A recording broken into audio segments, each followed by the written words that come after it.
Is now the ultimate power in the universe. Sharing the love, spreading the light in real time. Friday night love stream. Very happy to have a guy we instantly resonated with. Unbiased and on the fence. I'm talking about Shane C. Robinson. And his purpose is to rise above the worldviews that are designed to separate us so we can unite as one. Sometimes you have to sort of take a step back, and I think Unbiased and on the Fence is a really, really good title for your show, because you are in the central point when you're unbiased and on the fence. That's what it means. It doesn't mean you're indecisive. It means you are taking the central point and you're seeing the multiple perspectives. Unbiased and on the fence.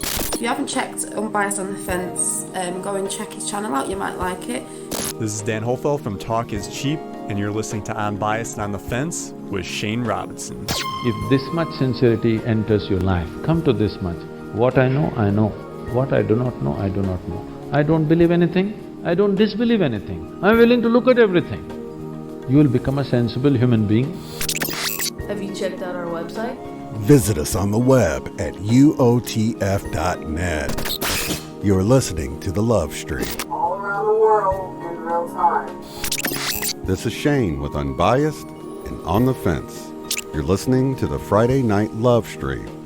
Your calls, your stories, on air. You're listening to the Love Stream. Sharing the love and spreading the light all around the world. This is Unbiased and On the Fence. Unbiased and on the fence.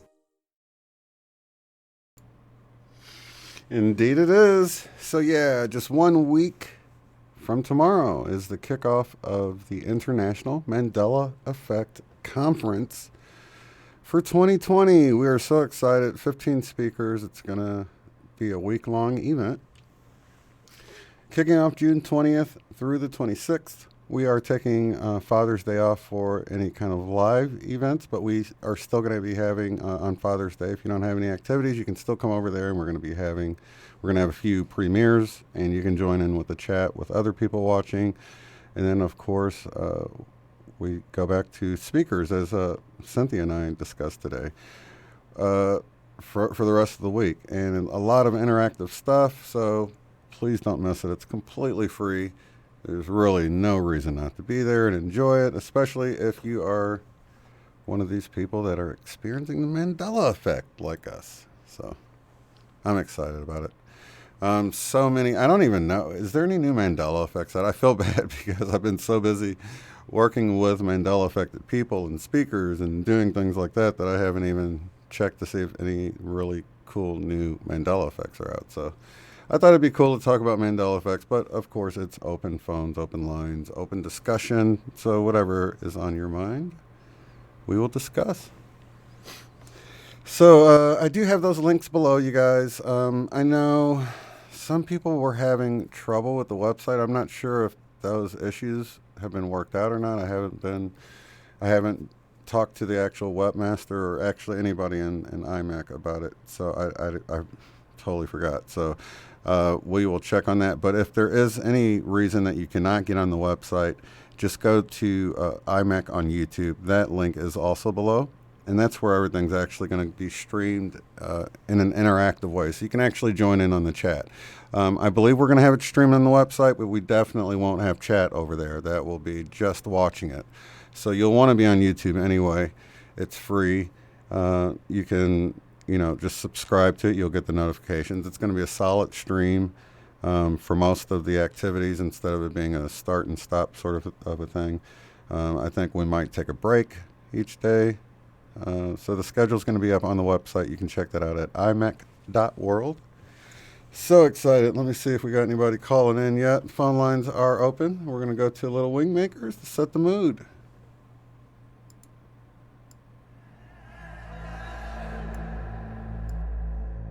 What do?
That is the Wingmakers, chambers 1 through 9, and you can find them on YouTube for free. Just type in Wingmakers music. There's actually hours and hours of it. That's only the first 9 chambers. So, I did restart the call lines, guys. I'm sorry, I don't know unless somebody tells me that it's not working. I know Overprotected Sherry says sometimes she has a call 2 or 3 times for some reason. So I guess we just kind of got what we got. You know, it's a free service. So can't really gripe too much about it. Numbers all over the world. No, the show number should be the same. Let me double check. Let's see.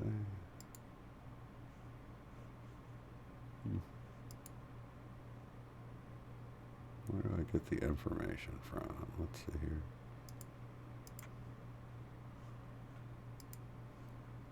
Yeah, no, it's the same. Let's see here.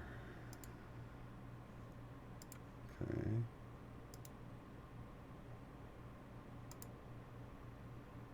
Yep. I guess I have it open twice.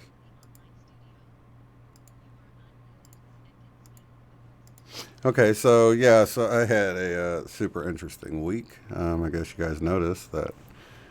Let me get this open so I can see if anybody hops in here.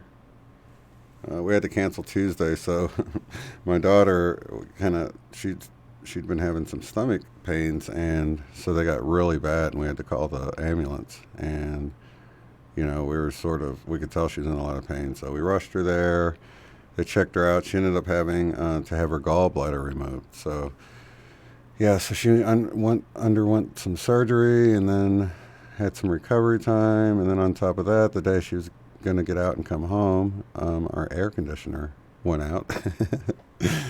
So the landlord was really cool, though. He had this guy bring some window units over right away and had it fixed the next day. And then our dryer broke. But I live right down the street, literally like just a few houses down from a used appliance store. So I just went down there, let them take the old one away, and brought me another used one that works great. So everything's back to normal, but had a lot of stuff. Even my other daughter's car broke down, and so yeah, I don't know. Is it one of those Mercury retrograde things happening or something else? I really don't know. But I was so thankful that things went well for my daughter, that the other stuff was a little bit of a nuisance, but I didn't get all angry and all of that like I would have sometime before. We were just thankful that, even my daughter was really thankful. Her and my wife had extra time together.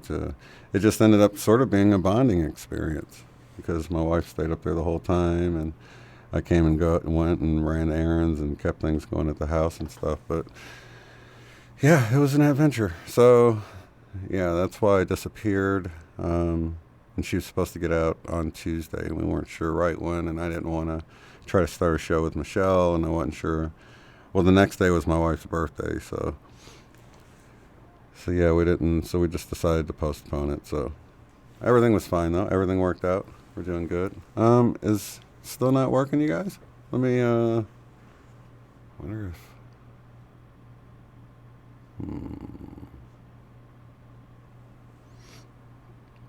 try to see what maybe I can do here.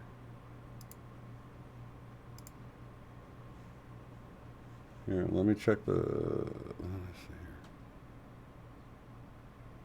Yeah, I'll put some music on for a second. I'll check this and see.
Yeah, I'm looking here. It's still the same show ID. It looks like it's live right now. It looks like everything should be working. So I don't know if the site's just down or some of the numbers are down. You can also try to join through the URL. Maybe it's a phone line issue. Maybe somebody can get through from the website. If you just go to, it's just down below, but here, let me paste it into the chat. You might even be able to like open your browser on your phone and still join from your phone, but just through the internet if you have data. But there's the link if you want to try to join that way. I don't know. It seems like it's working on my end. And that, we've had issues like this before, and you know, restarting it worked, but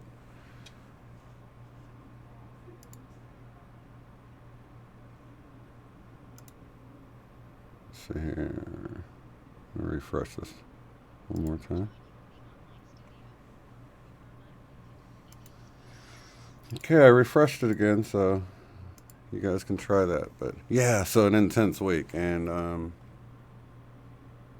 but you know, it really showed me how much I've changed as a person, because this would have been an awful week. And you know, I was looking at everything and I just seeing how much better everything went just by not getting upset, you know, and really being thankful that things worked out. And you know, even with the air conditioner, the landlord took care of it, and everything worked out.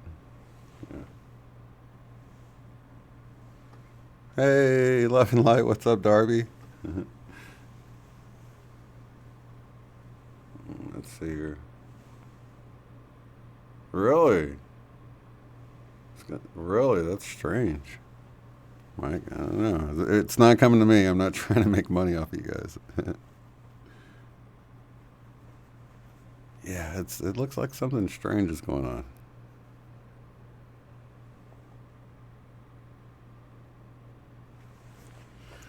Let's see. I'm going to try to call in again and see if I can get through. Let me just throw some music on real fast.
talk about that, that's fine. But, and, you know, Hey, we I'm can- game to talk about that.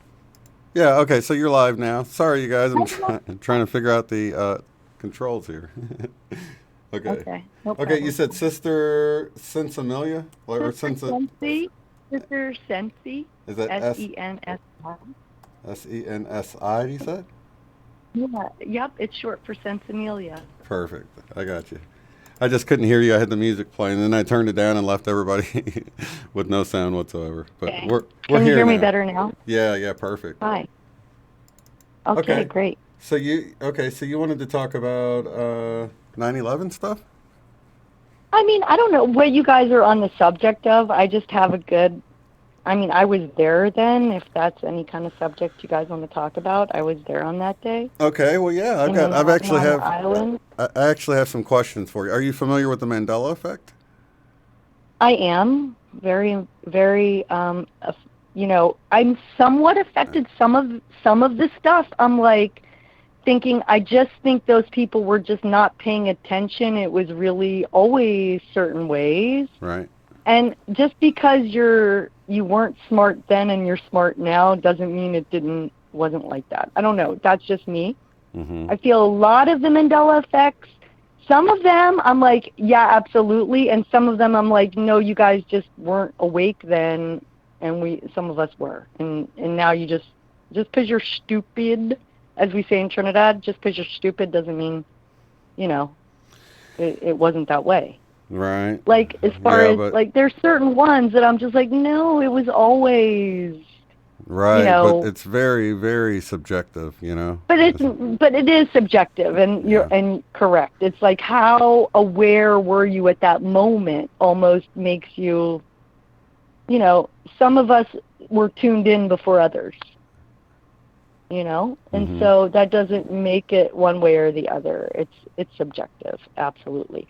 I do know that I was on the corner of 6th Avenue and Bleecker Street.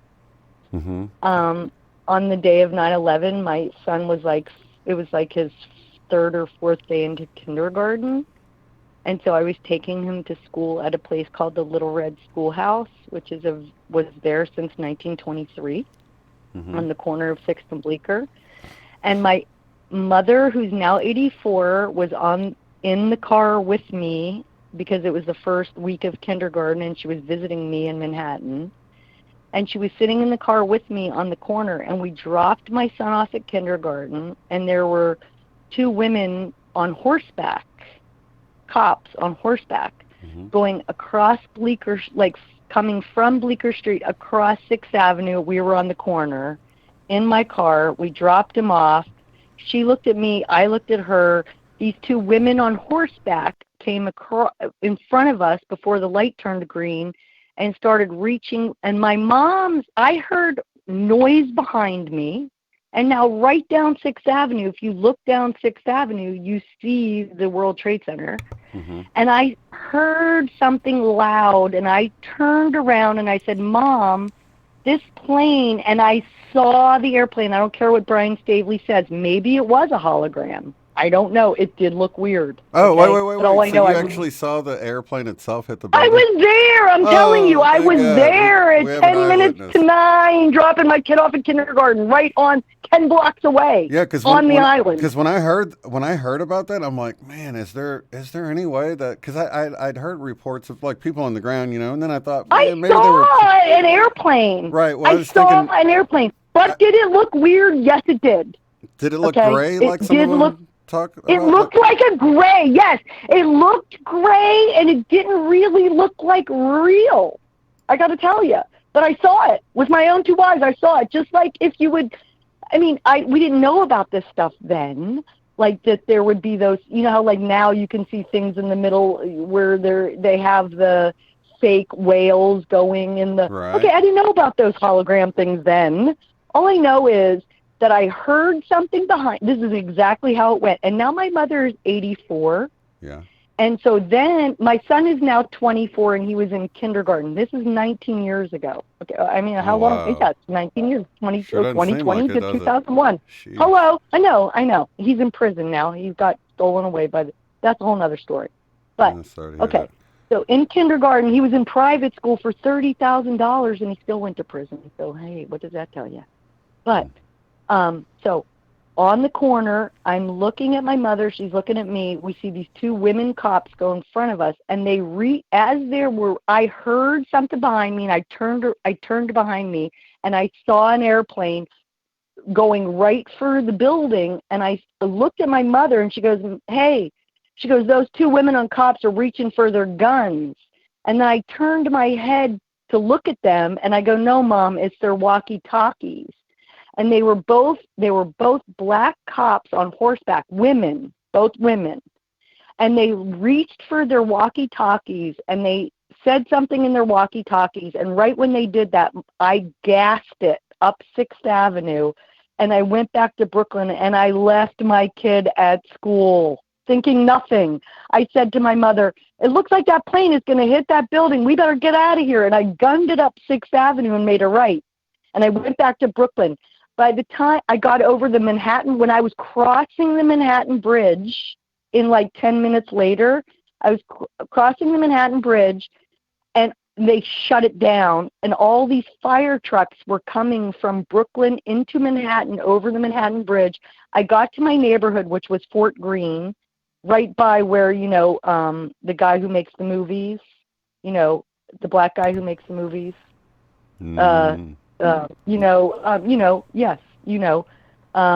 Jungle Fever, that guy.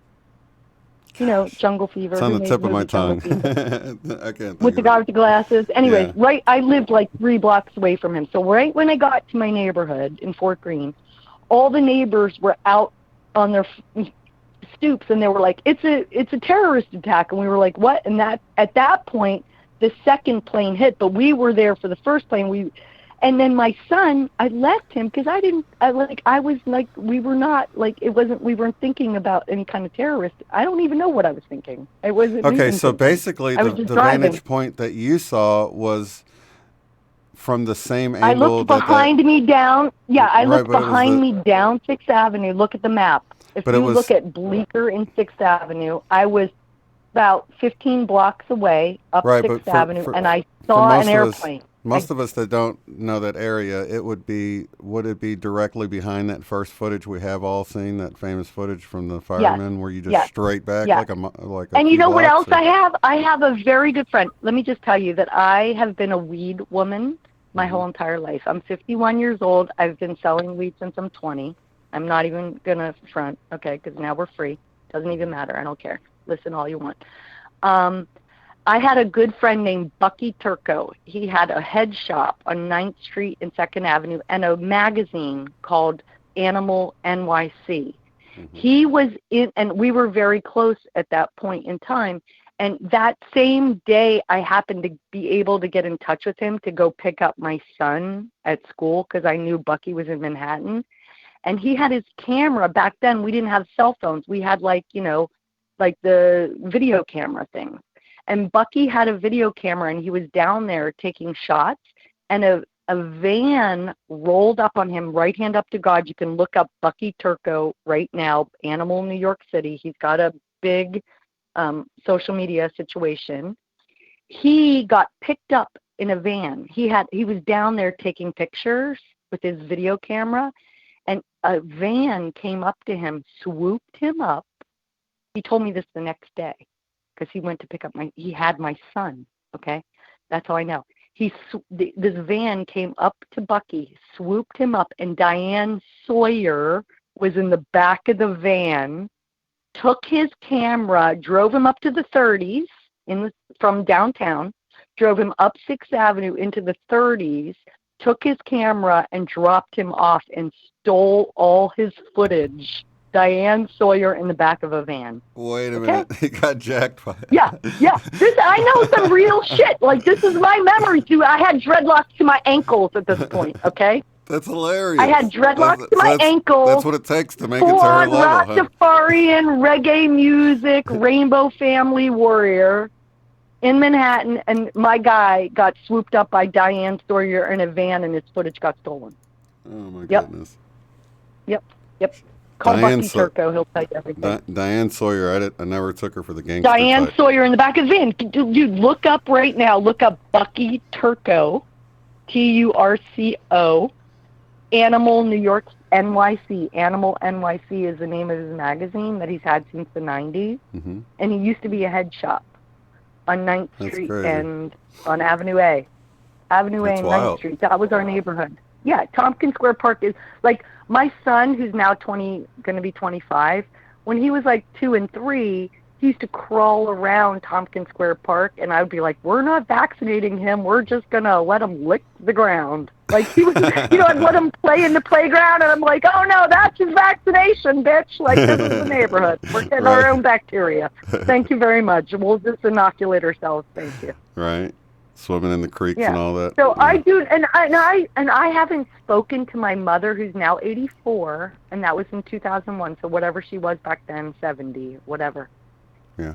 I recently asked her, but after listening to Brian Stavely and saying these were not real planes, I was like, okay, what do I really remember? Like, because sometimes your memory can fail you, and you can like just remember what you see or what you hear, So I was like, Mom, what do you remember? And she said exactly without me saying this is what I remember. I wanted to hear what she remembered, and she said the exact same thing I remember. So you both agree that this was some kind of it didn't have windows. Somebody said it didn't have windows, but probably from your angle. It was like a weird.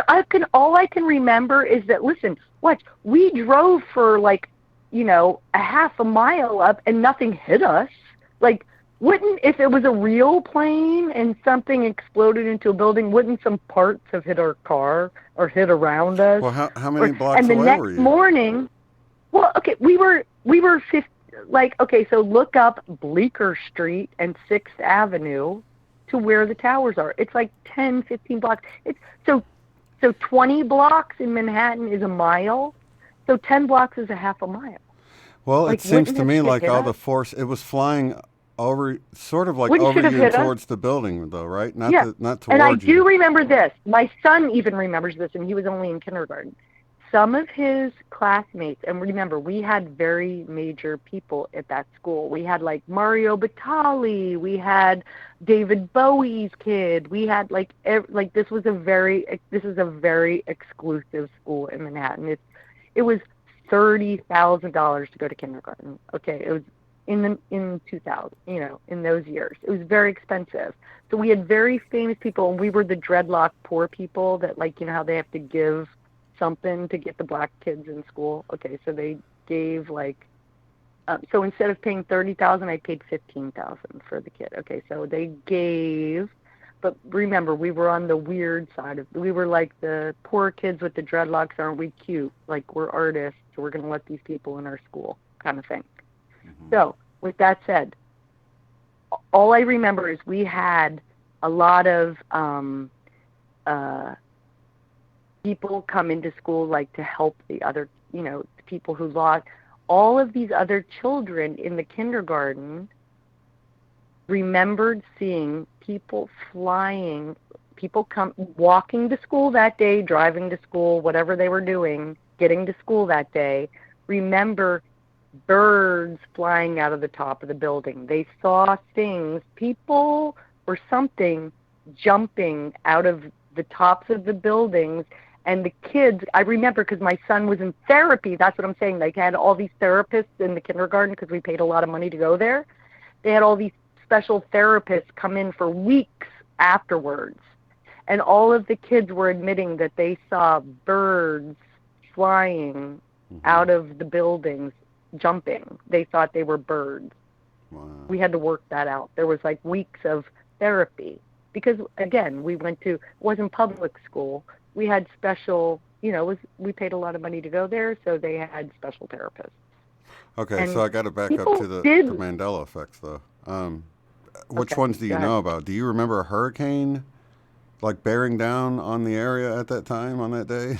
Nope, I don't. To me, that's so bizarre. Actually, no, I do. No, I think it was the next day. It was the next day. It was, no, I don't know. No, I You got the dual memory thing? You got the dual memory going on?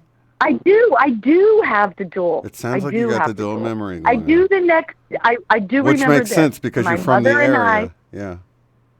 My mother and I, the next morning, after 20 on 9/12, my mother and I took the subway from Brooklyn. I lived in Fort Greene. We took the subway, the C train, into West 4th Street. Okay, the C train goes from that part of Brooklyn, Fort Greene, to the first stop is West 4th Street, West Village. We took the train to pick up my son from Bucky, and there were people that got on the train, that were on the train with us. My mother remembers this too, that were covered in soot. There was like 3 other guys on the train that looked like they came from Wall Street. They were like dressed in suits, but they were disheveled, and they had soot all over them, and whether they were fake actors or not, I don't know, but they were on the train with us the next day. And they were disheveled, and they were bloody, wrapped up, like with their arms wrapped up in bloody, like, So it looked as if they'd been trapped and wrapped, like they were like trapped. They were gauzed up. They were gauzed up, and like they were covered with soot. And this is the next. And they were on the train the next morning. Wow. The next morning, I took the train to go pick up my son from, and the train was running, by the way, from Brooklyn to Manhattan the next morning. I picked up my son with my mother with me, so I have a witness. Brother. Well, what about the hotel down connecting the towers? Do you remember that big hotel down there? I don't. I know the Millennial Hotel. No, it was called the Millennial Hotel. It was? And it was spelled wrong.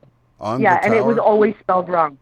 Yeah, the Millennial Tower, which was right next to, remember the store I used to shop in all the time, the Century 21. Do you know the Century 21? It was like a 4-story shopping place. It was like discounted designer wear. It's right across from the World Trade Center. And right connected to it was called the Millennial Hotel. Well, this here and says it was always spelled wrong. Now this one here is the Marriott. It's actually connected to the base of the towers. I don't know. I don't remember a hotel being connected to the base of the towers.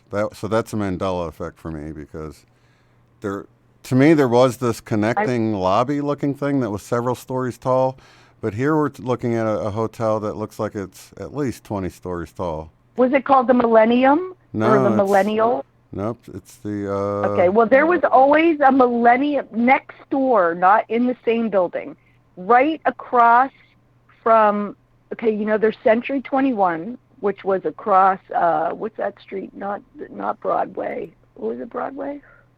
What's Broadway?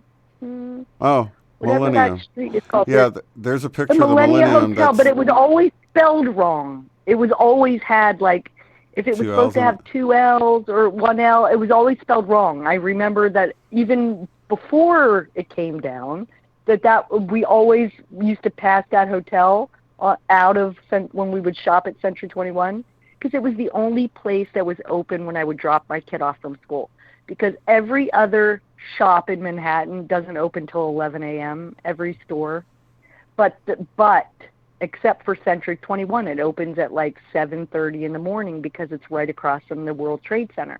So all the people that needed a pair of shoes or a skirt or a jacket, they would go in there because it was open. Mm-hmm. It was the only place ever open before 11 a.m. It was open at like 7:45. And it was called Century 21, and everybody shopped there. And right across the street, there was a hotel, and it was called the Millennium. And I remember always pulling out of that parking lot and going, why is that shit spelled wrong? Like, it was always spelled wrong. Right, and I'm looking at a picture of it, and it's got the towers in the reflection, so this is definitely not the one. The one I'm talking about is actually at the foot of the towers. Oh, okay. Yeah, no, this was across the street. This was definitely not a part of it. Yeah, Marriott. It's just weird. Yeah, look up a picture of it. Weird, right? What about the corners and the 3 sections? Have you noticed that Mandela effect? The white bands going across, breaking the towers into 3s, like, sectioning it off into thirds? I never noticed that. And I lived at 67, if you can look this up, because I got paid like $350,000 to move out of there, and my buddy got paid 1.1 to move out of there, $1 million. Mm-hmm. And it's on the corner of Vestry and the West Side Highway. We lived there for 8 years. So that's like maybe 10 blocks up the West Side Highway. Now, remember, the West Side Highway goes along the river, right? It's where people say that above ground railroad never went there. It did. The upground railroad always went by the West Side Highway. Always. Because I lived there. I know. So 67 Vestry Street, it's on the corner of Vestry and the West Side Highway. We moved there when the towers came down. Here's another weird thing. We moved there in 2001 when the towers came down. I got a cheap apartment down there. It was like 2,000 square feet for $3,500. It was like a $10,000 a month apartment. Right when the towers came down, the Department of, what was it called? It was some Department of Government that came there to clean. It was like whatever. They sent like these HEPA vacs. This woman came, and she was named Stella, and she came to my door, and she was like, oh, we're here to clean out these apartments. And she came with these fans for free and HEPA vacs and these little meters.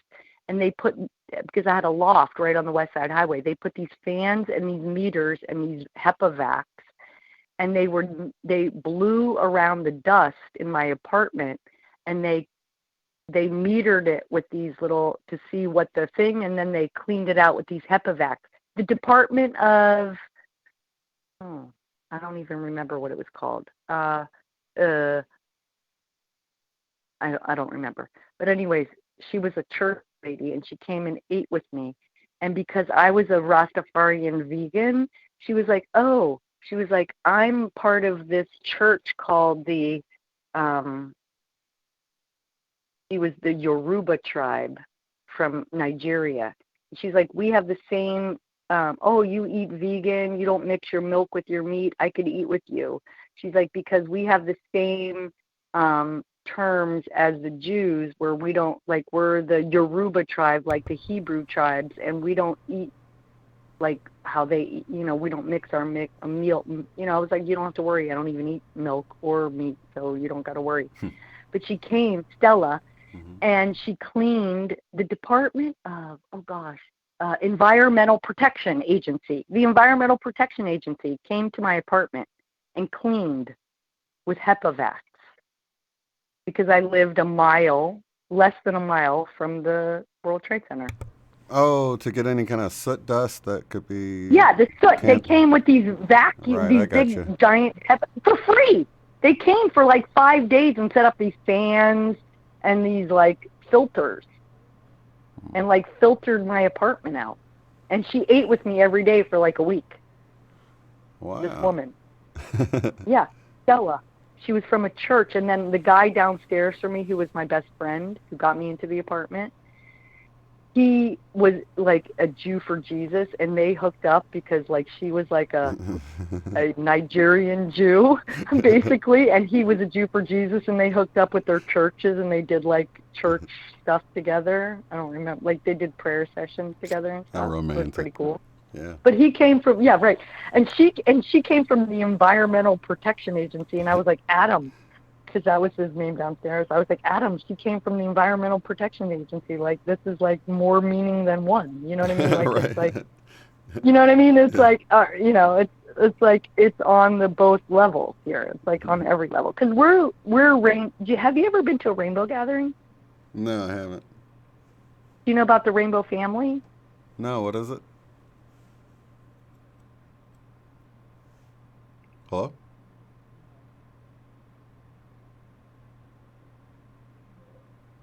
Hold on a second.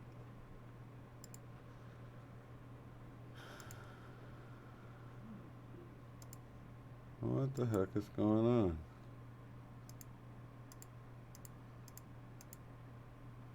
It's acting like I joined from another one. Let me see if I can hop back in there.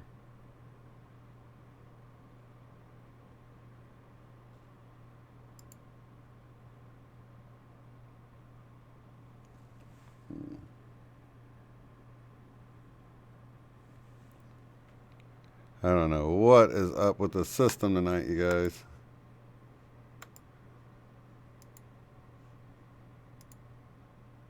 Let's see here.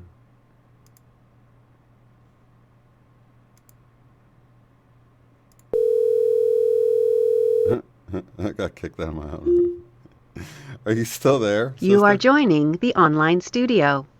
You are unmuted and can speak with the host. They build at rainbow gatherings. If you've never been, I'm so surprised I thought for sure that you were a rainbow person. And like the Burning Man kind of came from us. Okay, hold on. The Burning Man thing. I guess you've been going this if whole you don't time. know what Rainbow Family, Rainbow Family is super strong for 50 something years. Like, and it's a small, it's 30,000 Just back up a little America, bit. What's the rainbow thing about? What's the Rainbow Family? Because so the Rainbow Family of Living Light is a group that has been gathering in national forests for the last 52 years. We've done it in every national forest across America for 52 years, and it's always like it's either in the Northeast and there's regional gatherings. We have regional Rainbow Family, like there's a Northeast Rainbow Family, Southeast Rainbow Family, Northwest, Southwest, Midwest. There's all kinds of rainbow regional gatherings. But we have a national rainbow gathering every year on the 4th of July in a national forest. Mm-hmm. And it's always like, if it's in if it's in Vermont this year, then it's going to be like in California next year. Like we spread it out, okay? Mm-hmm. And it's for 52 years in a row we've been doing this in the 4th of July. So the 4th of July week is like what we call the weekend warriors. They all come, like that's when it's 20, 30,000 strong. But we're always there a month before and a month after. Like the Rainbow Core people are always prepping a month before, and then after the 4th of July, everybody stays 3 or 4 weeks after, and they clean up the forest, and they always make it, every forest service has never gone against us in 52 years. They always say the forest is better than before we got there. Okay, and we build major kitchens, major latrines. We know how to do the MASH units. We do Shanti Sena, which is the peace police. Like, it used to be walkie-talkies before there was phones.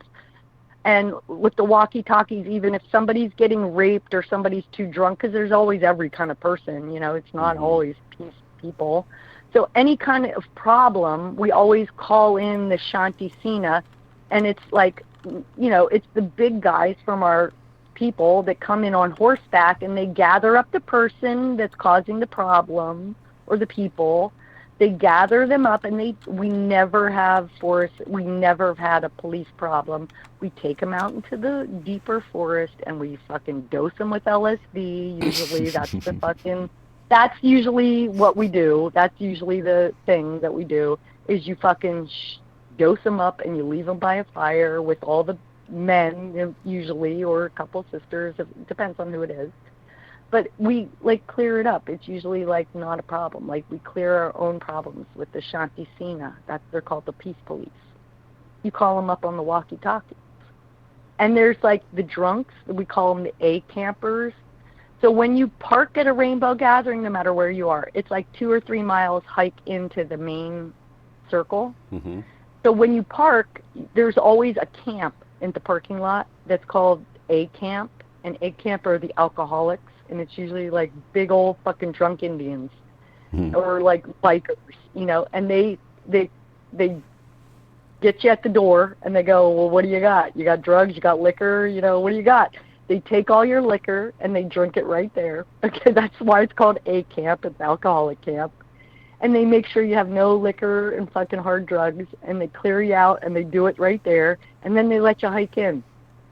And there's 30,000 people there, bro, every year for 52 years. Okay? Wow. So it's like the original Burning Man type it's thing. No, it's way before Burning Man. It's fucking 40 years before Burning Man. It's where Burning Man got it from. Yeah. All the guys who started Burner, Burner, the original Burning Man guy, Burner, all those guys got it from Rainbow. Those are all original, they were kids at Rainbow. Rainbow Gathering is where it's at, dude. Rainbow is There's all kinds of old freakazoids.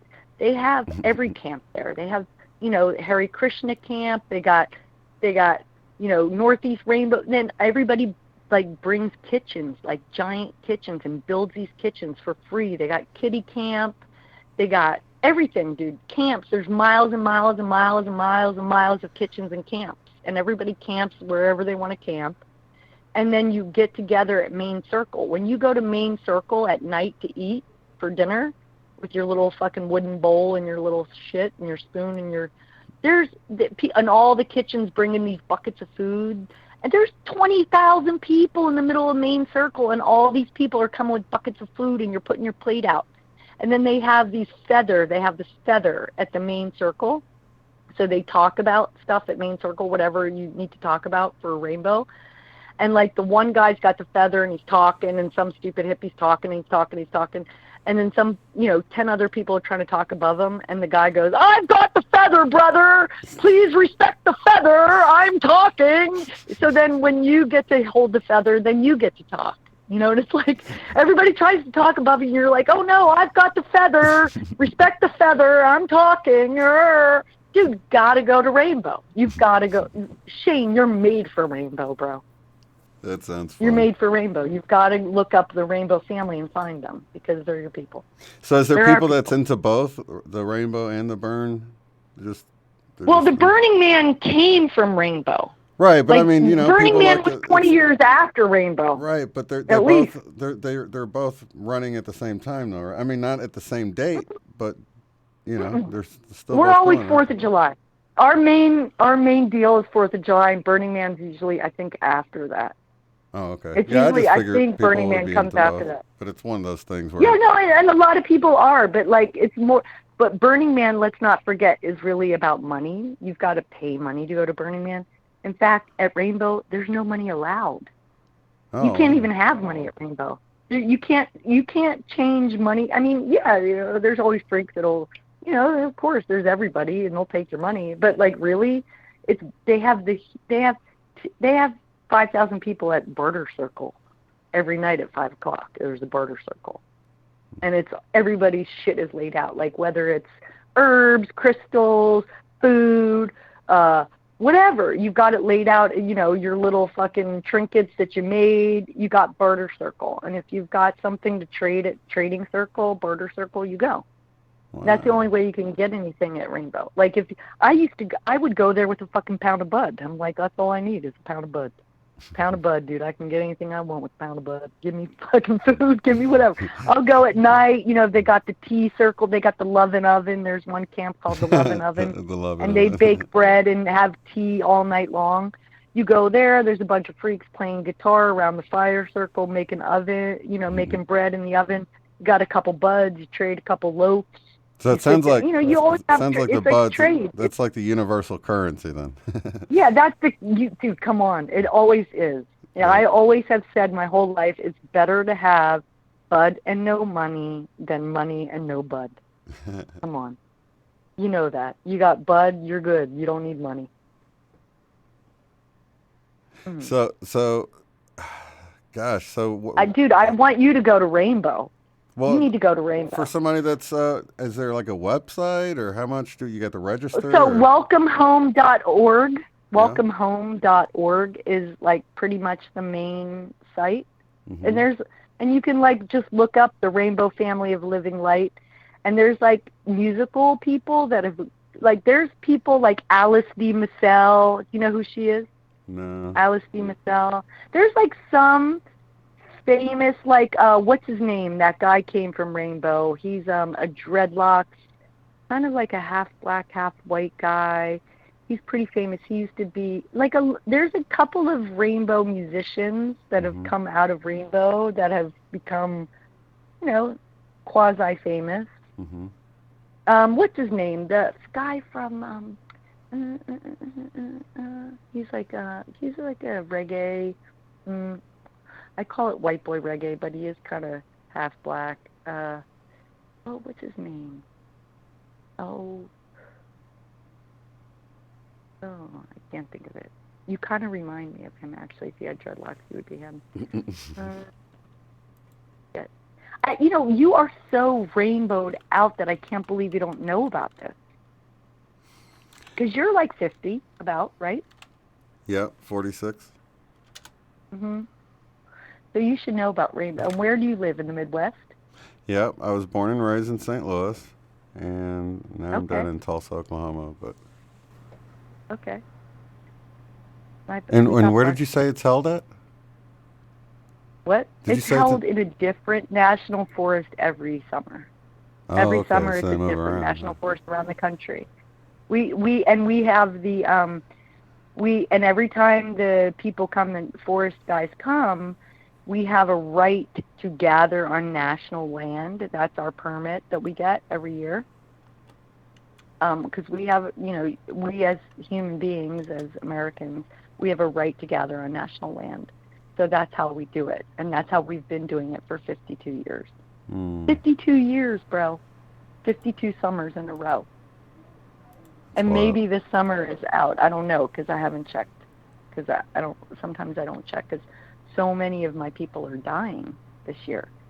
I have all these Rasta people that were like the core of like the drummers. Like a lot of the drummers from Rainbow have died this year. So many, like 4 of them this year. Like real Rainbow like leaders. So you don't know which park it's going to be at this year? We've got to check. I don't know. I actually haven't checked with like Sammy and Wendy, my 2 friends here upstate New York, or like my 2 Rainbow folks I usually check with, because like I'm not an online. I'm like, I check on YouTube because I don't own a TV.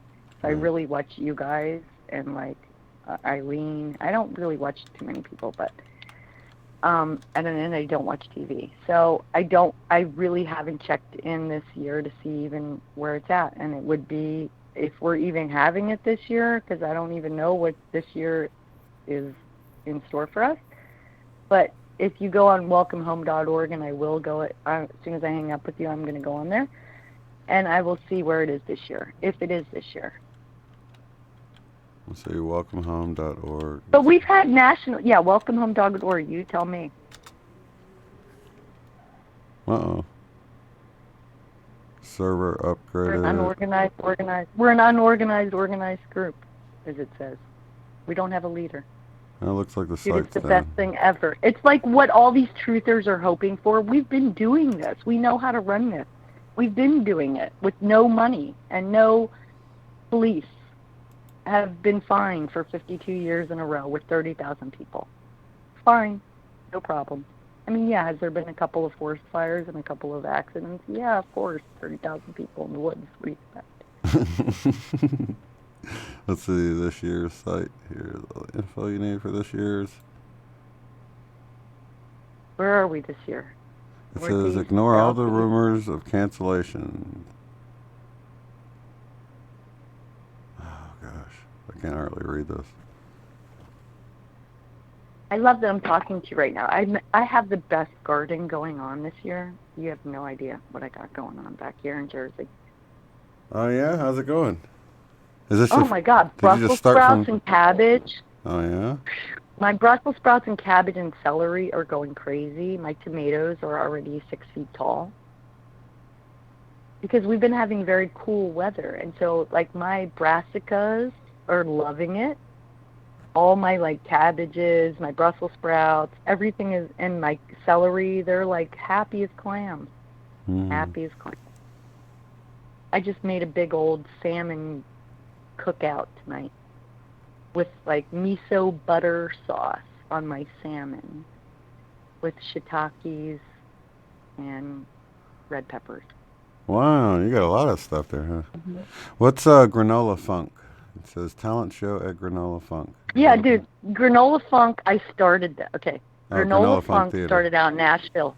Yeah, Granola Funk is a band from Rainbow. They're like a kitchen. They usually have a kitchen and a stage where they have like new acts come in at Rainbow. And I started them, I'm not even going to lie.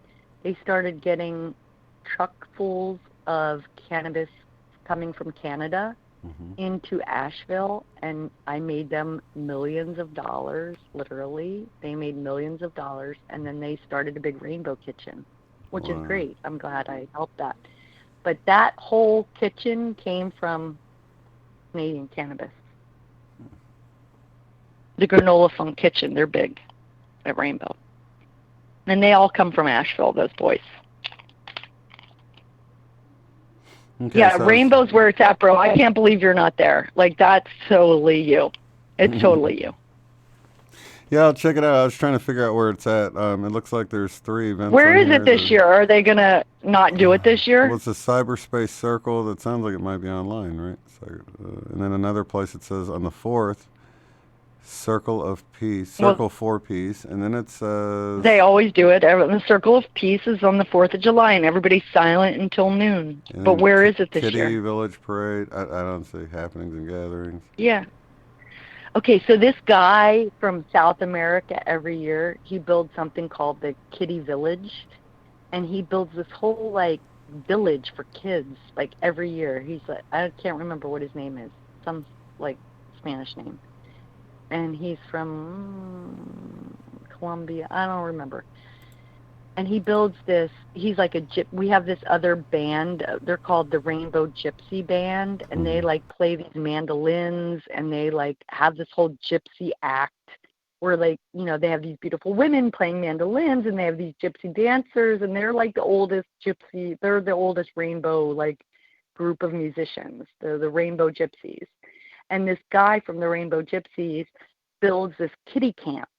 And on 4th of July, the whole kiddie camp, in the morning, from like 8 in the morning, you take all the kids up there, and they dress them up in like these beautiful costumes, anything that's around, they deck them up.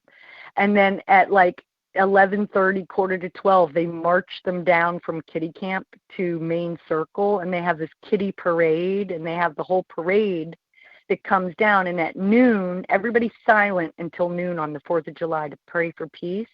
And then we gather around the main pole, like we have this main like totem pole for the middle of the camp, and all these little children come parading down from kiddie camp with all these butterfly costumes and like all these costumes, and they come parading down to main circle. And then at noon, they get to main circle, and then you're allowed to, like, and then silence is over on noon at 4th of July. And, like, thousands of drums around main circle just start fucking beating. All these, like, babies come down, like, and then it just goes off for, like, hours and hours and hours and hours and hours and hours and hours. It's killer. It's so much fun, dude. It's so much fun. And there's no money. And it's just us. Okay, it's just us, and there's freaks, and there's bad people, and there's good people, and there's all kind of people. There's every kind of people. Yeah. It's, you know, it's every kind of people. Is there bad and there's good? Yeah, there's all of us. It's all of us. It's all of I and I. It's so beautiful. That's cool. Yeah, so is there videos online? I'm sure there's got to be. Oh yeah, stuff, look up the Rainbow Gypsy Band. Like look up. I'm gonna send. If you send me a phone number, I'll send. You have mine now, 732-216. That's all I have of yours, actually. But yeah, you can email me. Emailing is better. Email is definitely better. I'm gonna email you all my crew. Like we have like from the 90s when I had the dreadlocks. We like did a couple of Rainbow Gypsy videos of like the main core Rainbow people. Like the real, like there's thousands of more of us, but like there's a core of them. Like Ja Levi and the Higher Reasoning is a band.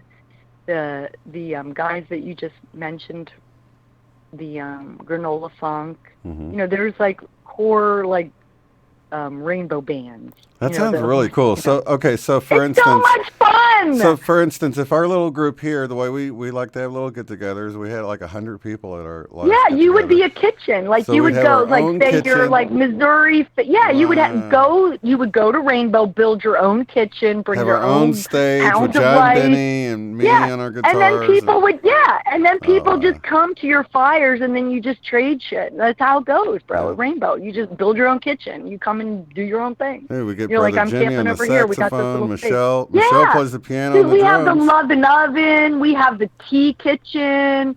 We have, the pizza kitchen. We have kitchens. There's all kinds of people, like from for instance, I had a big weed dealer friend from Tucson. He was like a dreadlocks guy who had a hemp company back in the 90s, and he would build a giant kitchen, and like all his people would come and like just build the kitchen, and you would go there if you knew Denny, and you'd like trade stuff or work at his kitchen. You get better food if you work at kitchens, or you can just wait till main circle and wait for the dole out for 20,000 people. Or you go work at your own guy's kitchen and you're working there, so you get the first, you get the first line of food. I mean, it's living. It's like whatever you put in is what you get out. You want to just lay around all day and go to main circle and get your dole out. That's good. Or you could go to one of the kitchens and work all day and get in with the people and then get your food. It's like whatever you want to do, you can do. So what was the last few national parks you guys visited? Do you remember? So the last one I was at personally, the last national rainbow. My son is now going to be, he's 24 and a half, and he was 10 and a half. The last national I was at was 14 years ago, and it was in California. Why'd you stop going? And I've been, my son went to prison. I just had a lot of personal stuff going on. Like there was a bus, lots of stuff going on in the last 10 years. My son has been in prison for 5 years. And whatever, but before he was 10 and a half was his last rainbow and my last rainbow, but before that he went every year. Like we went every year when he was 10 and a half. We went every year before that, so 10 years before that we were going, and way before he was born I was going. Like he was born when I was like 27, and I was going since I was 18. So I was going, 10 years before he was born and 10 years after. I went for 20 years. So you've been to plenty of them then. Out of my 50, dude, I've been to plenty of rainbows. And even like before, like when they have nationals once a year, but they also have regionals during the year to prep. Mm-hmm. Like, so southeast, like in Florida, they used to have one in the Ocala National Forest. For the Southeast Rainbow family, they would have the regional gatherings in the Ocala National Forest where there's plenty of ticks. I got so many ticks in that. Which one is that? But like at the Ocala National Forest, they have the Southeast Rainbow family. What Southeast? Regional gatherings. What state is that? Florida. Oh, okay. Florida. So they would have Ocala, Ocala National Forest. Okay. Yeah. And they would have those, they have those every year. So the regionals happen during the year before 4th of July. They'll have them so my point is like rainbow people, if you're real rainbow weirdos, you just go from regional to regional to regional until you go to the national. Like you go all year long to the regionals and help all the kitchens set up, and then you go to the there's rainbow people that they're just rainbow people. They just go, they're gypsies. They're American gypsies. I mean, it's a whole study to do if you really want to study them. There's people that never get off Rainbow Tour. They just go from regional to regional. That's how it remains. That's how it remains. Because if these regional gatherings didn't happen during the year, the national would never happen. Right. So, and imagine, before there was internet, like we still gathered for lots of decades by word of mouth.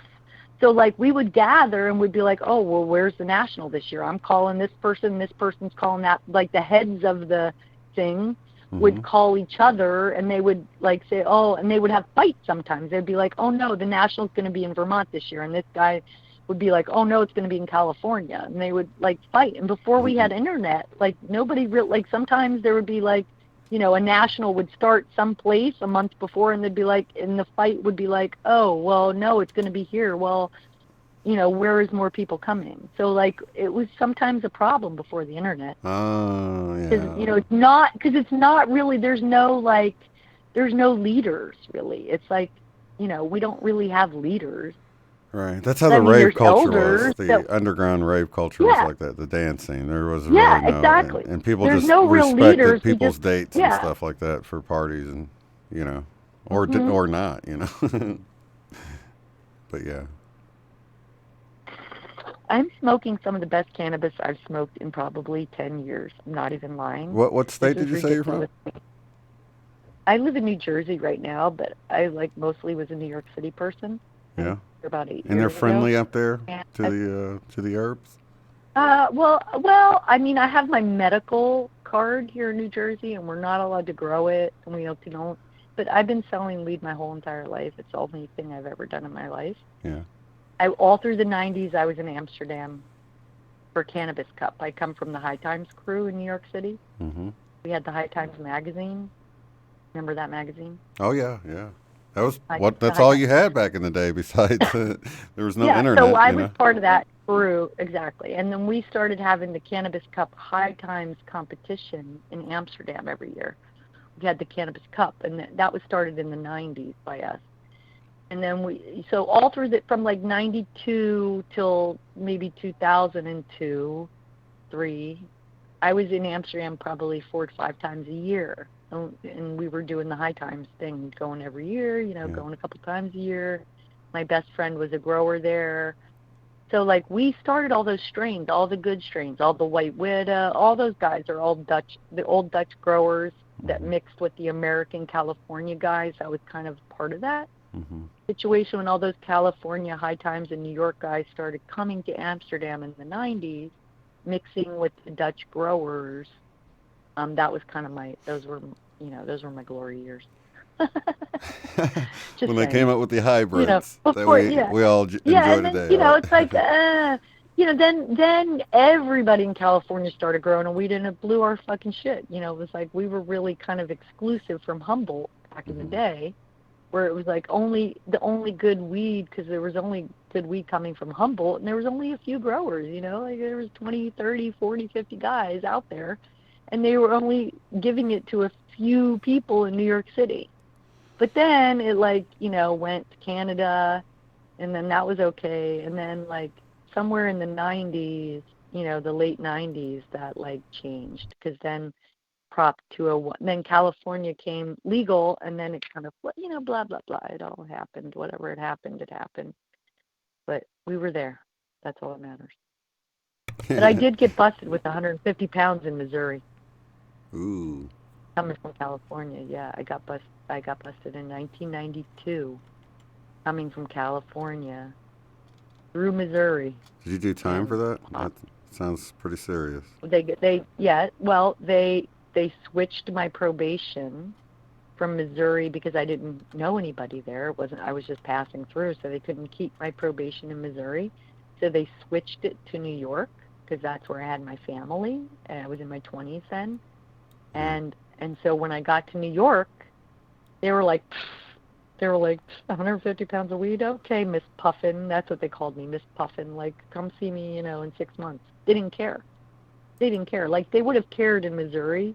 If they kept me in Missouri, that fucking probation officer would have cared. But the 5 years probation I got in New York, when I got switched there, they were like, who cares? We got bigger problems. Come see me every couple months. They did not care. It was much easier in New York City. I was just the other day, I was on the way to pick my wife up or something. I had NPR playing, and I live in Oklahoma, and now it's a medical marijuana state, so you just basically have to get a recommendation from a doctor, and then you just apply with the state. It's like $200. It's going to cost you about $100 a year, about $200 every 2 years, really. 100 to the doctor, 100 to the state. But here's the thing: they said the state has 3 million people here, and over 300,000 people have applied for a card, and they said we're the highest per capita. 10%. That's 10%. Yeah, that's what they said. They said we really beat out, because they said we had the same amount of people as I think California, which had 30 million people or something. They said, so it was really crazy. They said we have 56 dispensaries. I'm looking here on this website per 100,000. Wow, that's a lot. Residents, 56 per 100,000 residents, and we have Wow, so that's quite a few. 56 times, what does he say, 30? Wow. That's like 160, close to, well, no. 200 people per... Yeah, that would be 1,000 then. Per... Like 2,500 dispensaries in the state or something. It's crazy. Wow. That's crazy. I make some really... I'm an edible maker. Yeah.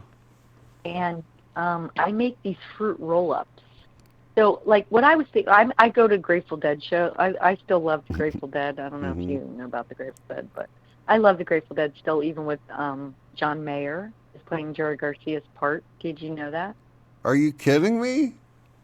No, did you not know that? Because for 3 years, that's cool, now it's been 3 years, that John Mayer, who I never really even listened to in my whole entire life, because, like, I'm an old deadhead. What do I know about John Mayer? John Mayer took Jerry Garcia's part in the Grateful Dead 3 years ago, and he is incredible. He is such a guitar player, you have no idea, and I'm still dancing like nobody's business. And O'Teal Burnbridge from the Allman Brothers took over the bass player's job. So it's like O'Teal and John Mayer and Bobby Weir and the two old drummers, you know, Billy and Mickey from the original Grateful Dead.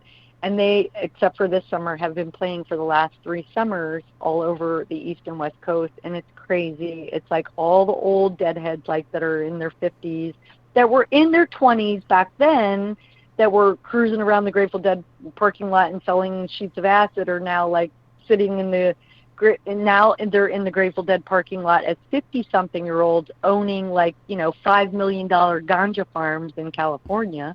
All of them. Dude, all those old deadheads are like, oh, we're sitting pretty, like, you know, with the strains and the fucking, yeah. It's so much fun because it's now, we were used to be in the parking lot hustling as kids. Yeah. Now we're sitting in the parking lot like, you know, not me, but they're all sitting there as millionaires, just like, you know, paying $300 to get in the front seat. You know what I mean? Those are the guys in the front seat now. Guys with the big ganja farms. It used to be the little fucking weed sellers. But it's nice to see because it's like we fought for this. I was standing in the Santa Cruz Farmers Market trying to pass Prop 215 or whatever it was in 1990. Wow. You know, standing in the Santa Cruz Farmers Market handing out these, with my hemp skirt on, handing out these little flyers going, you know, pass legal weed. You know, I mean, come on. We, in my one generation, saw weed. You know, my friends going to jail, in prison, and get Grateful Dead lot for fucking bags of weed to now being millionaires with ganja farms. It's amazing. In one generation. Pretty cool. Yeah. Let's see here. So yeah, I want you to go to Rainbow. Yeah, I'll definitely look into it. I have a guy who's like, okay, back in the day, he was like my first connect in New York City. He was the only black guy at Rainbow. He was like the one, we would call him, he was like the Jimi Hendrix of Rainbow Gathering because he was like the only dreadlocks black guy at Rainbow. Was always like white hippies, and he was like the white hippie. He was like the black hippie. And now he's probably, if I'm 51, gosh, he's probably 58, 59, and he does gong. You know, he does the tuning forks and the gongs. He does the frequency. I know you're into that. He does the sound healing. And his name is MJ. His real name is Michael Jackson. And he's from Queens. He's an older brother. I'm going to email you that too, what his, like, social media name is. Something different. I can't remember. But he brings this whole repertoire of like tuning forks and like gongs and bowls, and he does this whole sound. He like does it at he does it in Manhattan. He like trains with all these like guys in New York City, and they do it at these yoga centers, and he like comes to you with these tuning forks, and he'll like, oh, this one doesn't work. Like he like picks the one, like there's certain ones that work, like that you need and you don't need. I've seen him like do it with different people, and he's picking out different forks from his repertoire. So I know not everybody gets the same one. Right. You know what I mean? I've been watching it. So I know when he looks at somebody and he's like testing the forks and certain one, he puts them on their knees and their elbows. Is he doing the and their biofilm tuning? temples. Yeah, and then he like does them and they're like, oh, he's like, no, not that one. And he'll like pick out a different one and he'll see if it like, and then he'll ding it. He'll like put it to your temple or to your elbow or your knee or your womb, whatever, wherever, whatever is happening. And then he'll ding it. And if that's not the one, dude, he puts it away and he picks out another one. That's cool. So I know it's not the same for everybody. Yeah.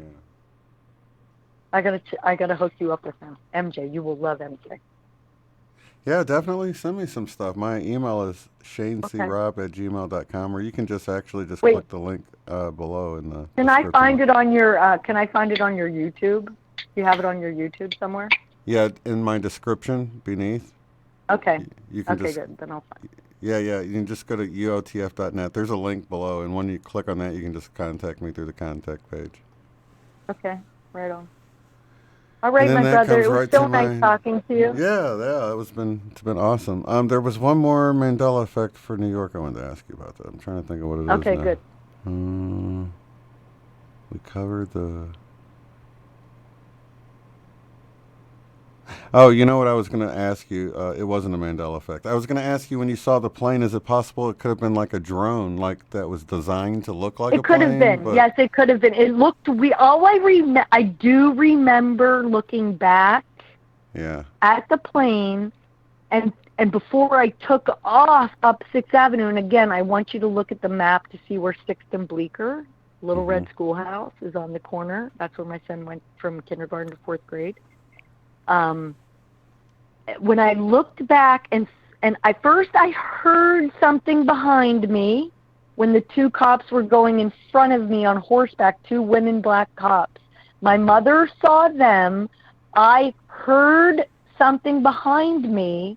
I looked behind me. I saw like a plane, but now that I think about it, it didn't look like a real plane. Actually, it didn't. Actually, when I think about it, it didn't really, it looked weird.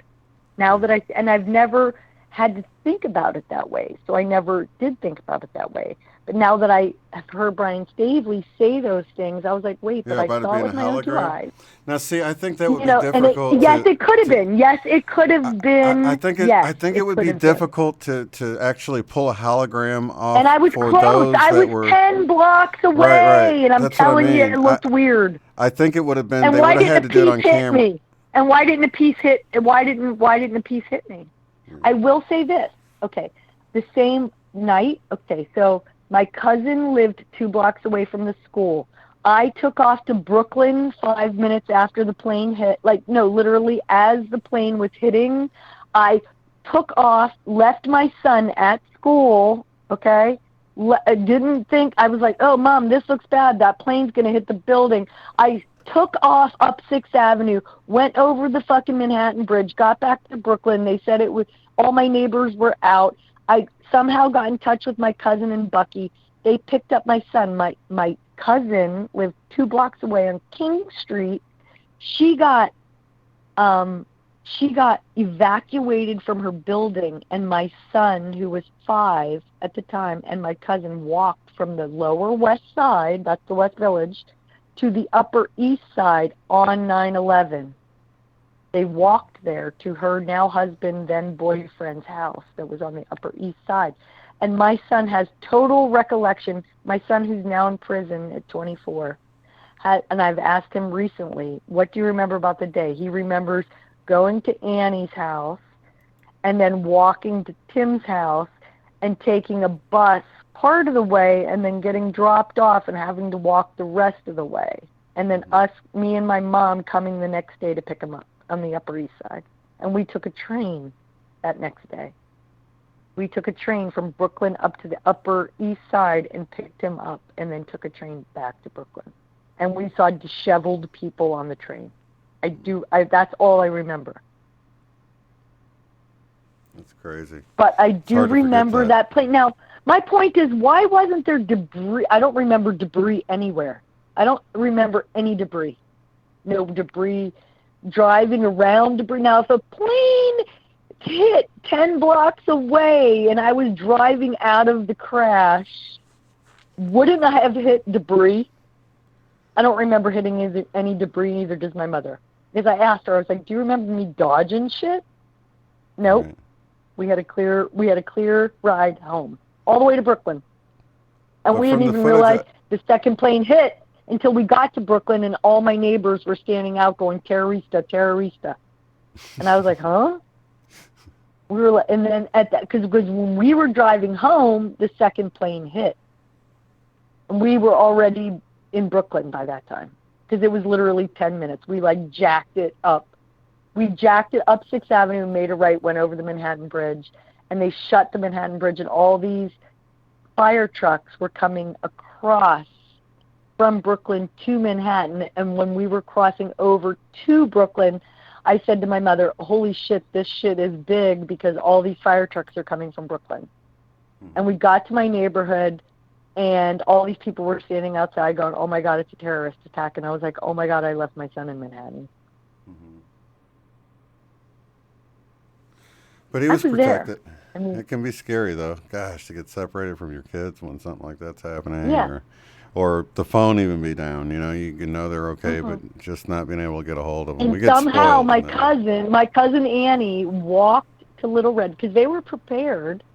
I mean, there were some kids that, you know, stayed at school that night that parents never got there. We had a couple parents that died. I mean, I know that they say nobody died. I remember a couple parents that a couple parents at the school died. They died because we had counselors. We had special counselors. And the kids were saying that they saw on their way to school birds flying out of the building and that their people died. We had big people at that school. Check out Little Red Schoolhouse. I had, you know, David Bowie and Iman were at my school every morning walking their kid to school. Like, I had Mario Batali's kid at my school. I had artists' kids at my school. We had a lot of, like, even the underground people that you don't know that are, like, photographers and movie producers and people that weren't David Bowie, right, that were very, you know, okay, remember, it was called the Little Red Schoolhouse, and it was started by a leftist lesbian in 1923. It's been on that corner in Manhattan since 1923, started by a woman named Elizabeth Irwin, who was a leftist lesbian in the 20s, and she started the Little Red Schoolhouse. It was socialist commies.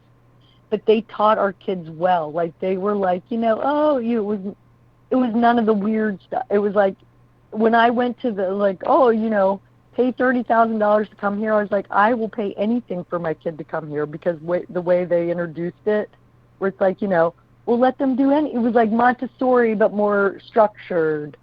You know, they had everything. They were like, you know, learning to garden, learning to knit, and learning to, you know, it was like, you know, not that I'm a leftist lesbian, you know, commie, but it was a good school since 20. Right. You know, where it was free thinking. It was a free thinker school, let's just say. It wasn't like what New York public schools were. Yeah. So it was an interesting place. They gave my son a lot of good, you know, the reason he's a reader and a leader now, even in prison, is because of the roots that he made there. Like, he was a leader there, like, where even it was like, there was like the stuck-up kids and the weirdos and the, you know, whatever. And Amar was always the dreadlock weird kid that, like, had everybody, like, you know, he, like, made friends with all the groups. And that was always what his teachers said, was like, oh, like, he's friends with the nerds, and he's friends with the stuck-up kids, and he's like friends with everybody. He's like the guy that brings them all together. But he does it good in prison, I guess. Anyway. Yeah, that's a good place to have the good skills, I guess. You know what I mean? You know? It's a good quality. You can't hate on that. All right. Yeah.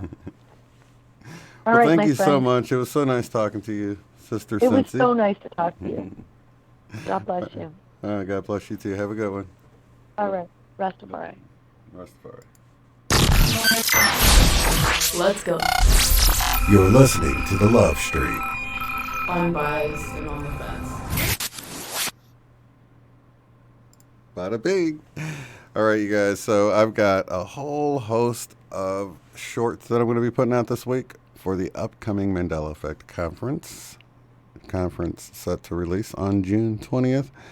That is just a week away, next Saturday. So really excited about that. And I'm going to have some shorts playing throughout the week, premiering throughout the week, because I'm going to be busy with other things, but I will have, because I want to really trickle. I want to introduce you guys to some of the speakers that's going to be there, and then we can sort of give you the time, because this is a whole long week event, and it's going to be hard to keep up. So I think it'll be easier if we can you'll have a little chance to meet some of the speakers, at least the ones that haven't been on the show before, and of course Eileen, and the ones that have, like Cynthia.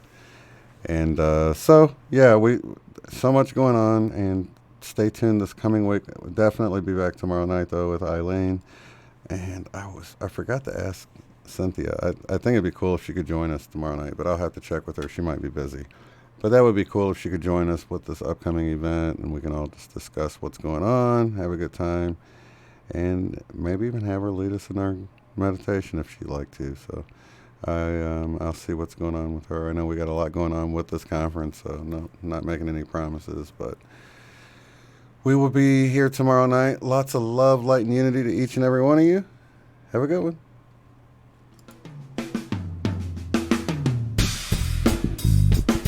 Be sure to check out the website at uotf.net. There you will find the live stream schedule displayed in your local time right there on the front page. Below that, you'll find links to take the Beyond Quantum Healing course at a discounted rate, purchase our book, Mandela Effect, Friend or Foe, in paperback or ebook, or to contact me to schedule a BQH session. At the top of the site, you'll find links to help support the work I do, access the free private forum where you can discuss organizing get-togethers in your area, Mandela effects, and more. Thank you all so much for being here.